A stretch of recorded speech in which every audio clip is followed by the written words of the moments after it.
মদ দারু বিড়ি গাঞ্জা ভাং নেশা যতটা মানুষের স্বাদ দেয়, মানুষ ততটা মানুষের সাথে স্বাদ দেয় না। সবার উপরে মানুষত্ব তাহার উপরে নাই, মানুষ মানুষের জন্যে। এই কথাগুলো, এই বাক্যগুলো কাব্যগ্রন্থ খুব মূল্যবান মনে হলেও বাস্তবে কিন্তু এর কোনো পরিচয় নেই। কারণ কি জানেন, মানুষ আজকে মানুষের জন্যে নাই। বর্তমান সময়ত মদ দারু বিড়ি গাঞ্জা ভাং নেশা যতটা মানুষের স্বাদ দেয়, মানুষ ততটা মানুষের সাথে স্বাদ দেয় না। এতটা আবশ্যিক হয়ে গেছে মানুষের জীবনত নেশাটা, মানুষের থেকে অনেক বেশি গুণ হয়ে গেছে মানব জীবনে। মানে নেশার প্রায়োরিটি এতটাই, তার থেকে মানুষের প্রায়োরিটি বহুত কম।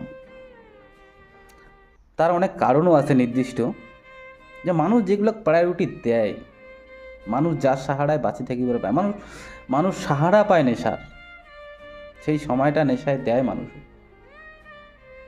নেশা করে কেনে মানুষই, যে জিনিসটা প্রয়োজন হয় উহার সেই জিনিসটা পায় না, কিন্তু নেশারটা গেলে ঠিক পাওয়া যায়।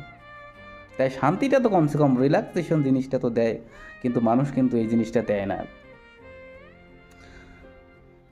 তবে মানুষ খায়, সবাই মানুষ, কাউকে ব্যক্তিগতভাবে তো দোষ দিয়ে কোনো কারণ নেই যে অমুক তমুক, সবাই একই প্রায়োরিটির লোক। আমরা এক অন্য ধারণা, অন্য ভাবনা চলি যাওয়া ধরছি, যার জন্য সবাই মনে করেছেন মোর একাই ভালো।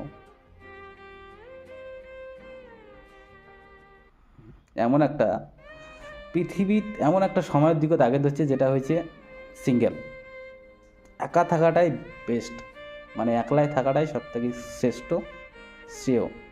তার কারণ কারোর সাথে কারো মিলে না,